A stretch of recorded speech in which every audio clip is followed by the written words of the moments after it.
வணக்கம். மா. செந்தமிழன் அவர்கள் எழுதிய மெய் எனும் நூலில் இருந்து இன்றைய செம்மை மொழி. முயற்சிகளின் மீது உருவாக்கப்பட்டுள்ள அளவு கடந்த நம்பிக்கைதான் நவீன சமூகச் சுரண்டல்கள் அனைத்திற்குமான அச்சாரம். உங்களால் முடியும் என்ற வாசகம் தீயாய் பரவிக்கொண்டுள்ளது. பெருநிறுவனங்களில் இவ்வாசகத்தை விளக்கும் பயிற்சிகள் வழங்கப்படுகின்றன. இவ்வாறான பயிற்சிகளுக்கென பல்வேறு நிபுணர்கள் இயங்கிக் கொண்டுள்ளார்கள். அச்சு ஊடகங்களில் உன்னால் முடியும் என்ற கருத்துடன் ஏராளமான பக்கங்கள் எழுதப்படுகின்றன. வானொலி, தொலைக்காட்சி, இணையம் உள்ளிட்ட ஊடகங்களோ இந்த கருத்திற்கென தனித்தனி நிகழ்ச்சிகளை நடத்துகின்றன. இந்த பரப்புரைகளைச் செய்பவர்களிடம் நீங்கள் கேட்க வேண்டிய கேள்விகள் நிறைய உள்ளன. என்னால் என்ன முடியும் என்கிறீர்கள். என்னால் பசிக்கும்போது சாப்பிட முடியுமா?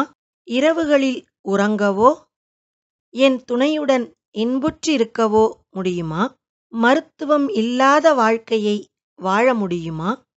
நோயற்ற உடல் பெற முடியுமா? வேலை, ஊதியம் குறித்த அச்சமில்லாமல் ஒரு நாளையாவது கழிக்க முடியுமா? ஒவ்வொரு நாளும் என் குடும்பத்தினருடன் கூடி வாழ முடியுமா? நல்ல காற்றை சுவாசிக்க முடியுமா? நல்ல உணவை உண்ண முடியுமா? நல்ல குடிநீரை பருக முடியுமா? மனப்பதட்டம் தராத அலுவலகத்தை கண்டுபிடிக்க முடியுமா? இவையெல்லாம் எனக்கு கிடைக்காவிட்டாலும் பரவாயில்லை, என் பிள்ளைகளுக்கு இவை கிடைக்கும் வழிவகைகளை என்னால் கண்டறிய முடியுமா என்று அந்த தன்னம்பிக்கை தயாரிப்பாளர்களிடம் கேளுங்கள். மிக முக்கியமாக, மேற்கண்ட அனைத்தையும் அந்த தன்னம்பிக்கை தயாரிப்பாளர்கள் அனுபவிக்கிறார்களா எனக் கேளுங்கள்.